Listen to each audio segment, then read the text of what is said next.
What if cycles of abuse are not only found in families? What if abusive tendencies and victim responses can be products of the cultures we live in, the countries we live in, the communities that we live in?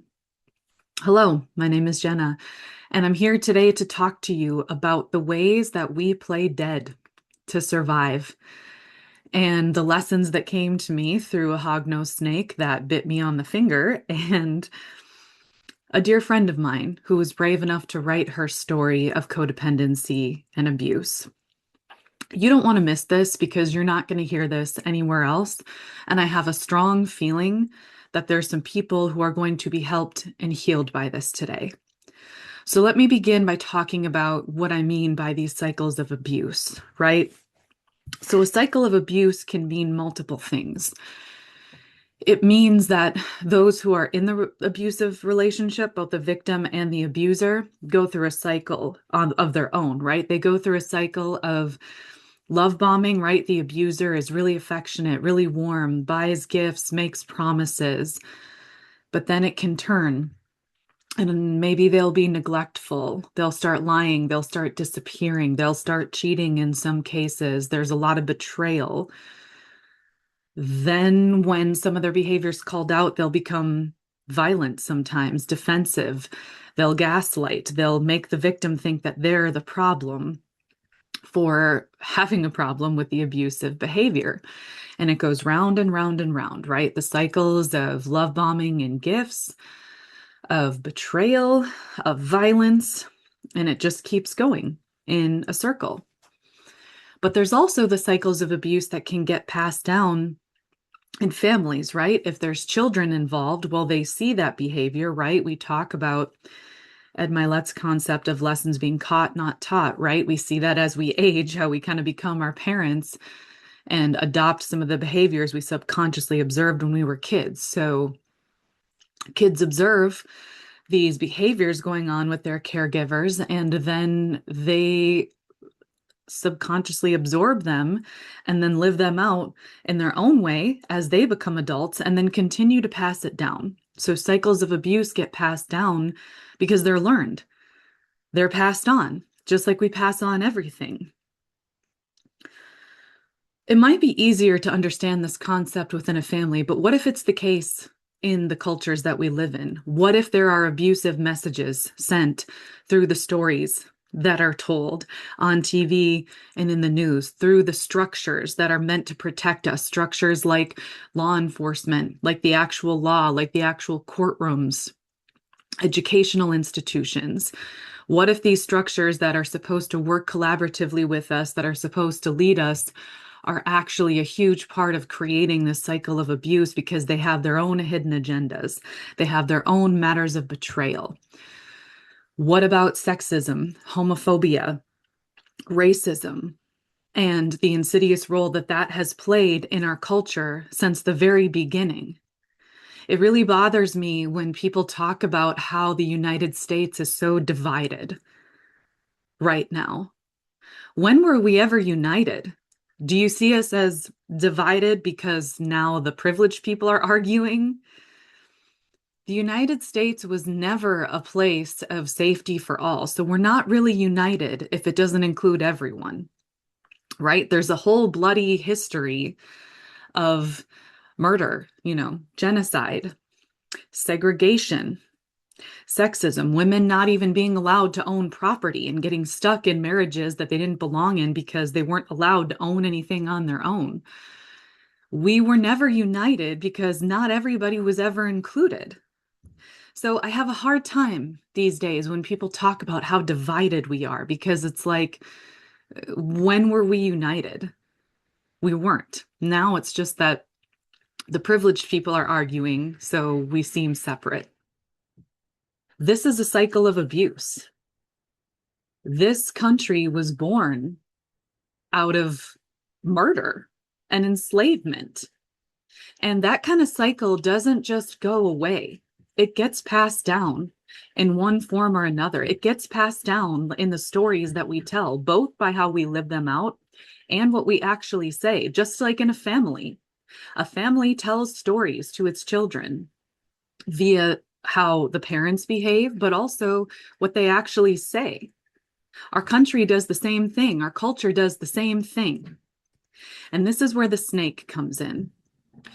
On March 12th of this year, 2026, and I know because I keep a dream journal, I had this very vivid dream. And if you remember from my last episode about being afraid of the ghosts, I talked about how snakes used to haunt me. Well, thanks to reading the book Awakening the Ancient Power of Snake by Don Bauman Brunke, I learned about how snake was actually a symbol of the goddess, was actually a symbol of energy, was actually one of the most profound and ancient teachers. And I was afraid of it when I was younger because to accept my divine goddess wisdom when I was younger would have been dangerous. And so I feared it. But as after I read that book and grew older, I realized, oh, Snake is trying to teach me something. And so when I started to go to bed and think about Snake as a teacher versus something that I needed to fear, I began to learn.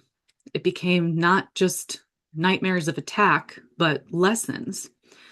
And so on March 12th, 2026, I had a dream about a hognose snake that kept trying to get back to me. It was calling me mama, right? And whenever something calls you mama in a dream, it means it's something that you've nurtured. Okay, it wasn't my literal child, right? It was an aspect of myself and my behavior that I had nurtured, that I had taken care of, that I had raised. And it kept trying to get back to me, and I knew I needed to separate myself from it. Well, eventually it did get to me, and it bit me on my right index finger in this dream and actually drew blood. It's rare that blood is drawn for me in a dream. And it didn't actually hurt in the dream, but it was like, okay, all right. Like it was kind of like I let it do its thing. I let it bite me, but then I separated myself from it. So what does this mean? This is why paying attention to our dreams and the animals that appear in them is so important, and why I can't emphasize enough that we need to connect ourselves to the natural world again, because there's powerful lessons here. Stop fearing snakes and start learning from them. Hognose snakes, what do they do? What is their most central survival instinct that they're kind of known for? Playing dead. I mean, you can Google it right now. You can literally Google hognose snake playing dead, and you'll see one kind of belly up with its tongue out, because that's what it would do to predators, specifically birds. You know, it would play dead so that the bird wouldn't eat it, the predator wouldn't eat it, because if it wasn't some sort of, you know, like vulture or carrion eating predator, it wouldn't want it because it was dead. And so when we think about this concept of playing dead, it's like it's one of the saddest survival instincts out there, right? Your best hope when you play dead is that what you actually are, the nourishment that you actually are, will be ignored. You'll be passed by. I'm going to say that again. When you play dead, when a being plays dead, its best hope is that it might get poked and prodded a little bit, but overall left alone. The nourishment that it is will be ignored. But here's an important thing to know about these animals that are playing dead, is that they are a source of life. And what that hognose snake was doing in the dream when it bit me was it was showing me that I had nurtured this concept of playing dead. And in March, when I was separating myself from it, I was trying to leave behind the role that I played of playing dead, the victim role. Stay with me. I'm going to continue to unpack this, and I swear it applies to you too. The bite serves two purposes. Number one, because I bled. It was also the dream showing me energy leaks, right? Our blood is our life source. So when we're leaking blood, we're leaking energy. It was showing me just how much this aspect of playing dead was draining my energy, but it also was marking me, because whenever an animal bites you or licks you in a dream, it's marking you. It's identifying with you. You're creating a sort of bond with that animal and what it represents for life. And so this wasn't just a relationship of like codependency. This hognose life, this hognose snake, this playing dead also kept me safe for a while. It was survival instincts that I needed to have at the time. And so it was marking me for life in that, okay, what I learned from the time that I was just surviving by playing dead would always be with me. The survival instincts that I built during my most unsafe, destructive times would always be with me, would always find a way to serve me, even in a new life where I was living my highest life. So it bit me because it was also marking me with that protection, with those memories, with those lessons, so I would never forget. But in the end, I was separated from it. It was time to move on. It's not time to play dead anymore. And that's a message for all of you who've ever faced discrimination, even if you don't live in the United States, because I am so grateful for my listeners who don't live here. Whatever your culture is, whatever your country is, whatever your family unit is, it's time for you to stop playing dead. It's time for you to recognize the ways that you've been conditioned to just survive by playing dead and remember your divine spirit. Here's how this relates to the cycle of abuse. So, my friend Amelia, who I interviewed in the episode, Amelia Will Probably Save the World, go and listen to that one. It's fantastic. You're not going to want to miss it. So, go back and listen. But I learned something important from Amelia when I read her memoir that she's still in the process of publishing called Surrender. I learned something important from her in that interview and just from talking with her about that book. She tells a story in that book of her experience with church youth group and how there was a push-up contest, and she had been working out in her spare time and was really strong. And this youth group, this church group for youth, was trying to do this fun, unifying thing about measuring push-ups. And they were all racing to see who could do the most in under a minute. And they didn't count Amelia. Despite her saying, hey, look at me, look, and winning, beating all the boys, they weren't counting her because she was a girl. They ignored her because she was a girl. They only measured the boys. It didn't matter that she was stronger and faster and more resilient than the boys. They weren't counting her. And she talks about how this played into the cycle of abuse that she entered. That this idea of not being counted because of her gender was a huge part of why she ended up in an abusive relationship. And that opened a door for me to understand myself, because I found myself in not just one, but several abusive relationships with men throughout my teens and 20s. I would leave one and then attract, another abuser, somebody else who was using me. And here's the thing, I always knew that they were a predator. That's the thing. I was never fooled by these abusive people. I always knew what they were, but I chose to play dead. I chose to enter into this sort of victim relationship because I thought that that's all there was for me. And I had to ask myself, well, why did I enter into all these abusive relationships? My family wasn't abusive. I didn't come from a family of origin cycle of abuse, but I did come from an institutionalized cycle of abuse. I knew all too well exactly what Amelia was talking about when she said she wasn't counted in the church. I have story after story of being abused by the church. And I don't mean physically, but I mean emotionally and verbally.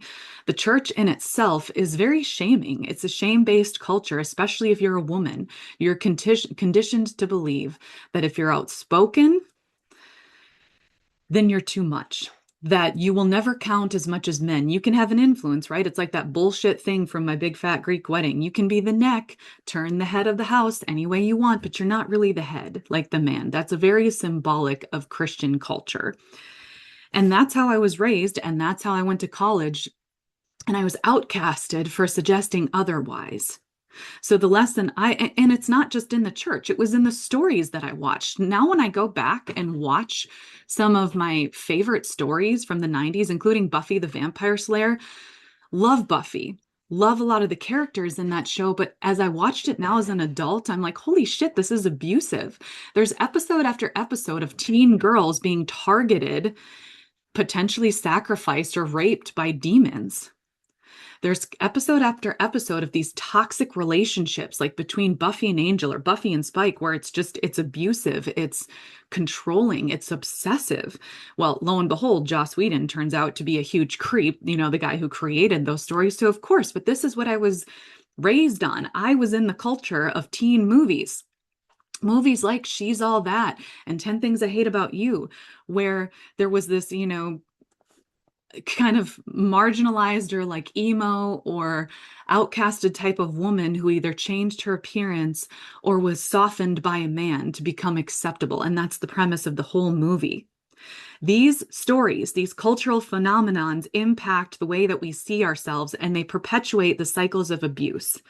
In addition to that, think about how trans folks were mocked. I mean, the Ace Ventura movies, right? Iconic from the 90s. I grew up on those movies, but the very first one, literally, somebody who was trans in that was mocked and seen as disgusting. And it's a story that was told. I don't even need to go into how the Black character was frequently killed off first in movies in 80s and the 90s and even into the 2000s. It was a well-known phenomenon that the Black character would be the first to be sacrificed. These are harmful, abusive stories that we're told. We can't separate ourselves from our entertainment culture. They're a huge part of who we are and how we manifest our daily life. Cycles of abuse are found in the stories that are told, and they teach us things when we're young. And in the case of women, I was taught to play dead, to submit to a role where I was never going to be first, where being outspoken, having a heart for justice meant that I was an other. And so for a long time, I just played dead due to the combination, the cycle of abuse of these harmful stories of lack of representation or harmful representation, but also how women were treated in the church as well. Maybe that's you. Maybe the religion that you have been taught has told you a harmful story about yourself, has taught you to play dead, because even just this concept of this higher patriarchal God always puts women second. It teaches that we don't have the divine light inside us, that we're shameful, that we're pitiful, that we're sinners, that we have to look outside of us for any kind of grace, for any kind of help, for any kind of power. We're not enough. We have to look to the patriarchal God. I'm sorry, but doesn't that sound an awful lot like our government right now? I mean, it's not a coincidence that I saw signs all over the place. Trump is my president. Jesus is my God. People are equating the two. They're looking to this arrogant patriarchal figure who's making all these empty, abusive problems. If this is our leader, if this is who we're looking to, we have a bigger problem. It's never just been about him. It's been about the cycle of abuse in this country that's repeating itself over and over again. It's just more exposed now. The history of the United States, with the exception of Barack Obama, has had white male presidents. That's not a coincidence. That is the product of a country of abuse, of a cycle of abuse, especially because, I know this is going to sound shocking, white males were not the first people here in this country.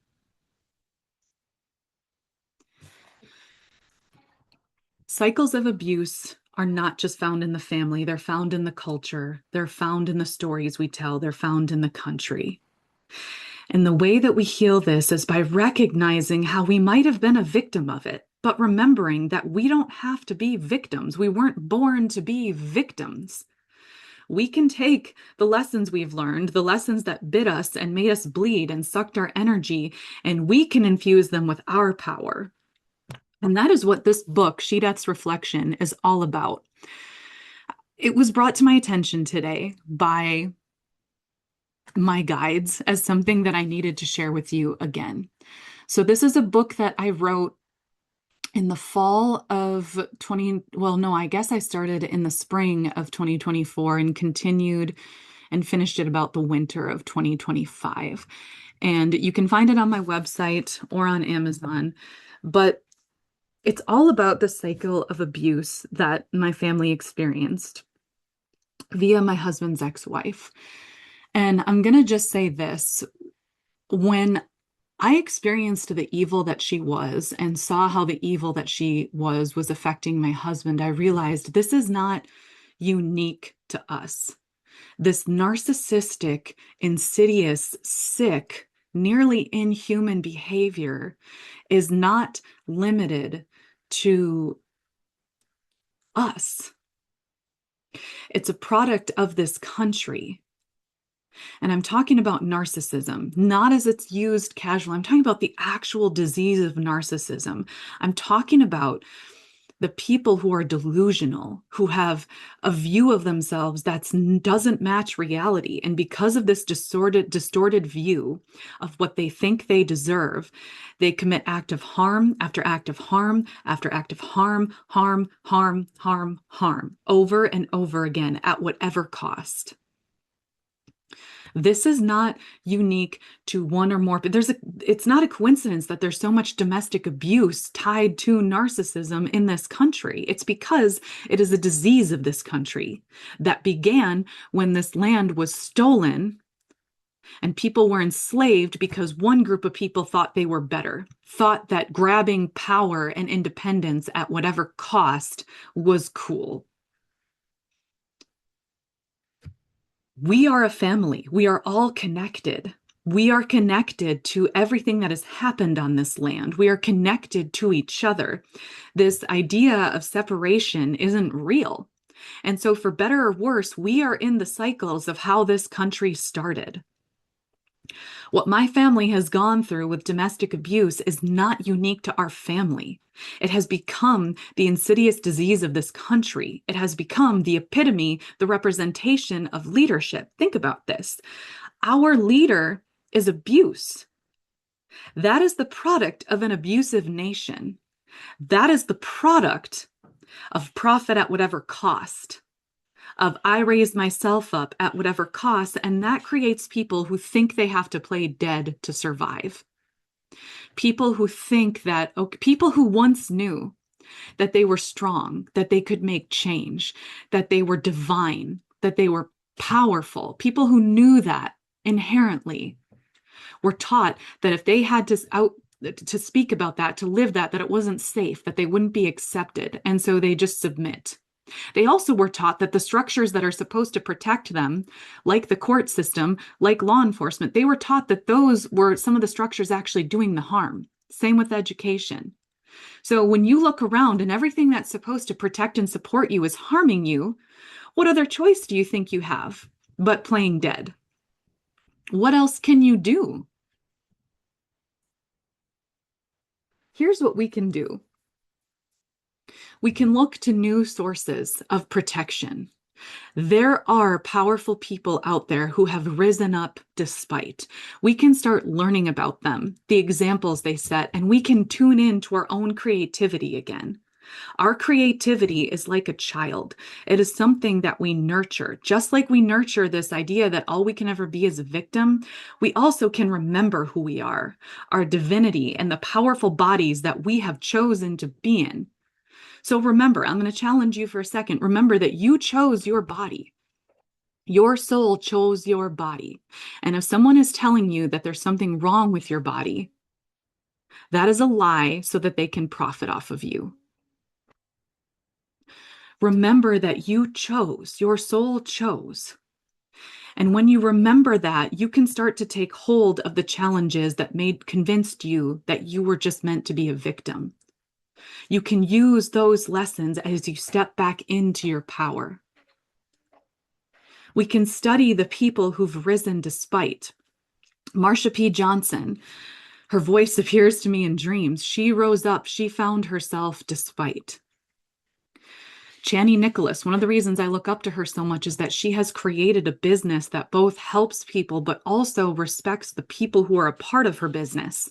She has a business model that actually cares for the people working for her. The workforce right now is sick. It's another cycle of abuse of if you're not making money for me in the way that I think you should or the way that I gaslight you into making it for me, you're gone. You're just a number. We can study Chani Nicholas's business model. We can listen to her wisdom on her podcast because she's never just talking about the sky. Of course, we're connected to the sky, but she relates everything to what's happening here on Earth. We can study the work of Brene Brown, the person who has done research on reclaiming ourselves despite shame culture, because shame culture is not just in the church, it's in capitalism. Because if we're ashamed of how we look, then we're going to buy things to make it better. Brene Brown, specifically in her billions of, I mean, not literally billions, but she's written a ton of books on her research. Laura Lynn Jackson is writing books on connecting with spirit again, combining that with science. And so, what I'm challenging you to do today is to ask yourself, have I been playing dead? Do I believe that these toxic, harmful structures are all all there is, or can I be a part of building something better? I mean, I can already answer that for you. No, these toxic structures are not it. And yes, you can be a part of building something better. I don't have all the answers here today, but I can tell you that I've had a very powerful vision that we are in a time where we are going to build something better. The more that we become aware of how the structures that are built to protect us are harming us, the more that we can separate ourselves from those and think instead about what we can do, about what we can make. Because yes, we can make something better and actually equal and united despite the harm.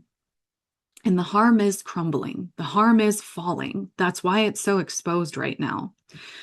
You can also read my book, She Death's Reflection, because I can tell you it is a very spiritually charged book. It was me having to channel, it was me living with this evil energy of this evil person who was trying to rip my family apart at every turn and needing a place to, because I felt that energy so strongly, I needed to channel it into something healing.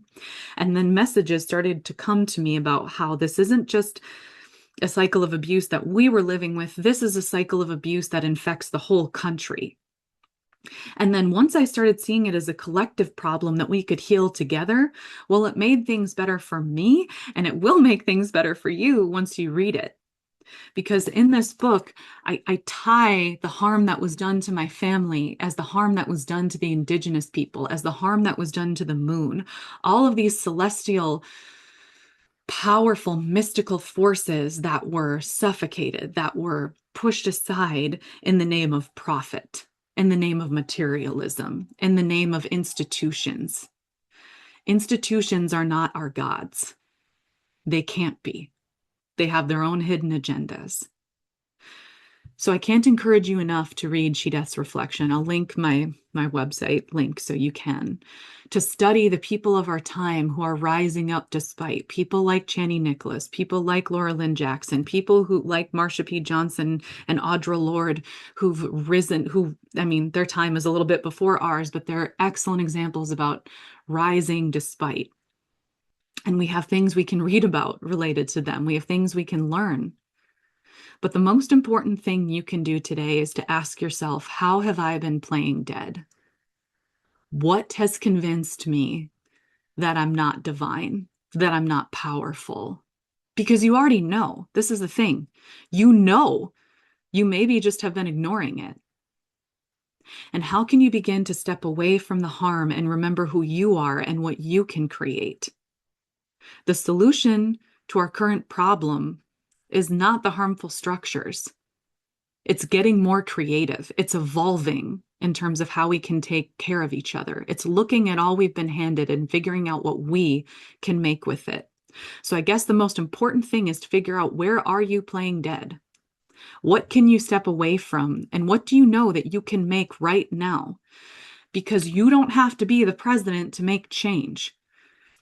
Just by stepping into your power, making one choice related to who you are and what you're capable of right now, you can make change right now. And there's a ripple effect, okay? The butterfly effect is a real thing, right? The idea of a butterfly flapping its wings, later on having crazy effects on storms, it's real. We are all more connected than we think. Even if we're not a celebrity, even if we're not the president, we can make powerful change. And that change is going to be something new. We need something new. What we have is abusive. What we have are toxic institutions that convince us that we're nothing more than machines, that convince us that the best hope we have for this life is to play dead. And don't dismiss your creative value. If you're like my husband and you want to spread joy via a dinosaur puppet, fucking do it. That joy is powerful. He's come back to me with messages that he's gotten from listeners about how his 20-second encouraging videos have helped them through cancer treatment or breakups. And that matters. Nourishment, emotional healing matters. So no matter what good it is that you're meant to bring into the world, don't dismiss it as something that's not valuable because you're not the president or because you're not Tom Holland. Your gifts matter and we need them. And we are going to rebuild this piece by piece. Break out of the institutionalized, culturalized cycle of abuse that we have all been trapped in for so long, especially those of us who are women, who are not white, who are not heteronormative, to say it, like that. Especially if you are one of those folks, it's time to break out. It's time to remember who you are. This is a time of change, and that change needs you. Stop playing dead. Remember your power. Share this episode, and thanks for coming.